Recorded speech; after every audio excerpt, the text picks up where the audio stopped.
Bonjour Jean de l'Église de Pentecôte de Drummondville, j'espère que vous allez bien. Et oui, j'enregistre cette capsule-là, on est dimanche.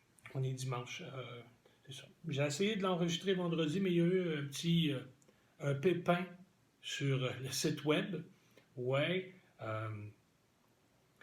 J'ai par inadvertance, c'est un grand mot pour dire que, bon, je me suis pas mêlé de mes affaires et puis j'ai effacé tous les vlogs du site web et puis j'ai appelé Mathieu à la rescousse qui m'a demandé qu'est-ce que tu as fait. Alors, j'ai expliqué et puis il a été en mesure de tout réintégrer les vlogs qui avaient été faits. Là, il les a tous réintégrés. Et puis là, ben, étant donné que j'avais mon dernier vlog pour la semaine de prière de fête, je me suis dit, bon, ben, allons-y, on le présente et puis il sera rajouté au site web. Alors, c'est le texte de Edward McHenry Band, okay, qui a été écrit le 18 août 1892. Puis, c'est un texte sur la prière. Okay? Donc, c'est les conditions de la prière. Okay? Le sol, le ferment, le fondement de la prière. À peu près comme ça. Okay? Alors, Pasteur Band dit, la prière, dis-je, est appointée pour transmettre les bénédictions que Dieu a décidé de nous donner. C'est son rôle. Hein? La déclaration est vraie, elle est précise, puis elle décrit bien l'objectif de la prière. Et de plus, prier est important. La prière n'est pas qu'un segment de la foi. La prière est imbriquée dans toute la vie chrétienne et elle ferme, pour ainsi dire, le cercle. Ou si vous préférez, elle boucle la boucle, la prière. Elle est le rassemblement de tout ce qui compose une vie pieuse, vigoureuse et projette tout cela vers le ciel. La foi, c'est le principe fondateur du christianisme et la base de la prière. Hein? La Bible dit, car il faut que celui qui s'approche de Dieu croie que Dieu existe et qu'il est le rémunérateur de ceux qu'il cherche. Le Christ annonce cette condition-là, la foi, comme base de la prière, comme première condition, comme étant cardinale, importante. Hein? Tout ce que vous demanderez en priant, croyez que vous l'avez reçu et vous le verrez s'accomplir. Le Nouveau Testament donne des exemples de ça. Quand un père intercède pour son fils, un cas désespéré, pour qui les disciples n'ont rien pu faire, Jésus va répondre au Père, tout est possible à celui qui croit. Puis, il faut noter une chose aussi dans l'histoire de la femme syrophénicienne dont la fille était malade. C'est dans les temps troubles et les victoires acquises, on découvre qu'elle est une femme de prière, cette dame-là. Parce que les résultats ont été sans conteste et même sa foi a été soulignée. Jésus fait remarquer sa foi. Le texte biblique va lui attribuer aussi l'exaucement de la prière. Jésus lui dira, « Femme, ta foi est grande, qu'il te soit fait comme tu veux. » La foi est si forte de dire, Pasteur Band, que c'est elle qui conditionne la prière et la vie de piété, émerge de la foi et va trouver son efficacité justement dans la foi qu'on exerce. La foi repose sur l'habileté et la volonté de Dieu, de ce qu'on a entendu dire de lui. Je pense à la femme syrophénicienne. Hein? Elle a entendu parler de Dieu et elle vient vers lui. Mais il y a aussi l'Écriture qui nous parle de Dieu et qui nourrit notre foi sur qui est le Père pour qu'on vienne avec assurance près de lui. Il y a ses promesses qui nous parlent de lui. L'esprit de pardon est aussi fondamental pour la prière, une condition à la prière. Dans Marc 11, 25, nous lisons, « Et lorsque vous êtes debout faisant votre prière, si vous avez quelque chose contre quelqu'un, pardonnez, afin que votre Père qui est dans les cieux vous pardonne aussi vos offenses. » Parce que le pardon se tient au seuil de toute vraie prière. L'Évangile enseigne que la miséricorde qui nous a été gratuitement accordée a été révoquée à un serviteur parce qu'il n'avait pas voulu la donner en retour à l'un de ses débiteurs. Vous vous souvenez de la parabole, hein? Oui. Le roi qui dit à un serviteur, « Paye ce que tu me dois. » Et puis le serviteur dit, « Ah, attends, laisse-moi une semaine parce que j'ai rien. » Puis finalement, le monarque lui fait grâce. Puis quand celui-ci sort de la cour, puis rencontre un voisin qui lui doit une somme minime, son cœur n'est pas ému de compassion. Alors, il le fait battre, puis il le fait mettre en prison. Puis un témoin, voyant la scène, vient rapporter au roi ce qu'il a vu. C'est que le roi reconvoque celui à qui il avait fait grâce, puis il lui retire. Hein? En tout cas, l'Évangile nous montre ça. Hein? Le pasteur Ian Bound dit, « Tu reçois la grâce, alors la grâce, tu donnes. » Toute inimitié doit être réglée, puis toutes les offenses pardonnées.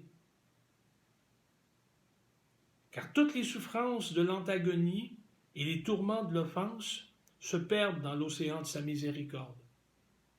Alors si le tort que tu as causé, l'inimitié que tu avais contre Dieu, Dieu l'a résolu en Jésus-Christ, alors dans tes contacts aux autres, c'est la même mesure. Hein? Enfin, finalement, l'idée, c'est ça. C'est ta mesure du pardon sera ce qui va limiter les bénéfices à recevoir et ce qui va déterminer les quantités de bénédictions à recevoir. C'est est-ce que tu pardonnes aux autres? Est-ce que tu fais aux autres ce que tu as reçu de Dieu? L'humilité aussi est essentielle pour la prière. Hein? La foi est essentielle, le pardon est nécessaire et l'humilité aussi. Car ni l'orgueil ni la vanité ne peut prier. L'humilité, c'est beaucoup plus que l'absence d'orgueil puis de vanité. Hein? Elle est la qualité positive, c'est une force substantielle qui dynamise la prière.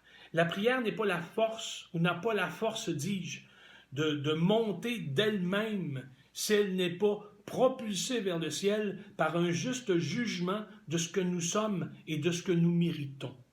Les pharisiens ne priaient pas vraiment parce qu'au-delà de l'habitude de prière, les pharisiens n'étaient pas humbles, ils n'avaient pas d'humilité. Le publicain, dans la parabole, lui priait vraiment parce qu'il est banni de tous. Hein? Il n'a absolument rien pour supporter sa prière, sinon Dieu. Alors l'humilité, c'est se sentir petit parce que nous sommes petits. C'est réaliser notre indignité parce que nous sommes indignes. C'est se déclarer pécheur parce que nous le sommes. Nous sommes pécheurs. La prière doit être fervente ou ardente. C'est la prière fervente qui est efficace. Élie a prié avec instance. Le feu déclenche la prière. Les flammes sont ses ailes. Si le christianisme est vrai, il t'enflammera parce que Dieu réside dans la flamme et le Saint-Esprit descend dans le feu.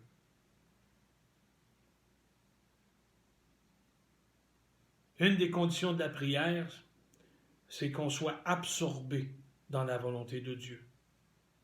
C'est d'être entièrement impliqué à vouloir faire sa volonté, c'est-à-dire de prendre feu. Hein? Jésus nous a prévenus contre l'idée de ne pas être entier en prière. Hein? C'est le feu qui nous maintient persévérants et conquérants dans les longs conflits. On ne doit pas être hésitant et on ne doit pas se gêner non plus d'insister en prière. Jésus va présenter une parabole qui expose la nécessité d'être insistant. Et l'interprétation d'Ian Bound est intéressante ici. Okay? Il dit « Abraham, l'intercesseur, a perdu Sodome parce qu'il a arrêté d'insister. » Je ne veux jamais noter ça. C'est son avis. Si Élie avait cessé d'insister, il n'aurait pas survécu à sa rencontre avec Achab. Si la femme syrophénicienne avait permis à sa foi de faiblir sous le silence, l'humiliation et le rejet que le monde lui faisait, lui donnait, sa douleur n'aurait jamais été soulignée par la guérison de sa fille. Alors il faut prier sans cesse.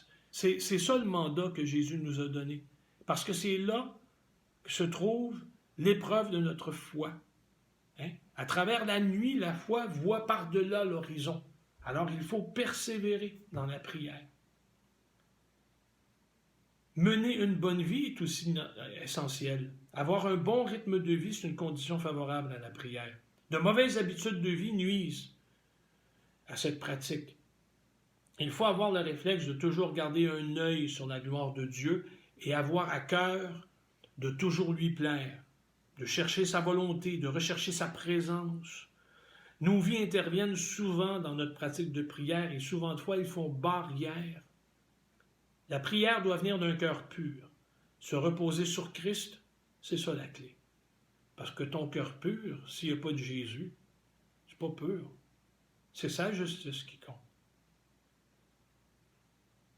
Dans 1 Jean 5, les versets 14-15, ça dit « L'assurance que nous avons auprès de lui, c'est que si nous demandons quoi que ce soit selon sa volonté, il nous entend. Et si nous savons qu'il nous entend, quoi que nous demandions, nous savons ce que nous lui avons demandé. » Nous devons, comme nous le demande Jude, prier dans l'Esprit. Jude 1, verset 20. Et tout comme l'apôtre Paul l'a écrit, on doit faire en tout temps par l'Esprit toutes sortes de prières et de supplications.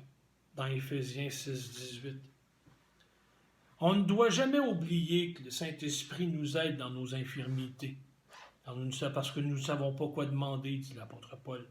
C'est l'Esprit lui-même qui intercède en notre faveur par des soupirs inexprimables. Par-dessus tout, donc, et on termine avec ça, notre prière doit être faite au nom de Jésus. Pourquoi? Parce que c'est lui, la force de notre intercession. Allez, Seigneur vous bénisse. Bonne journée à vous.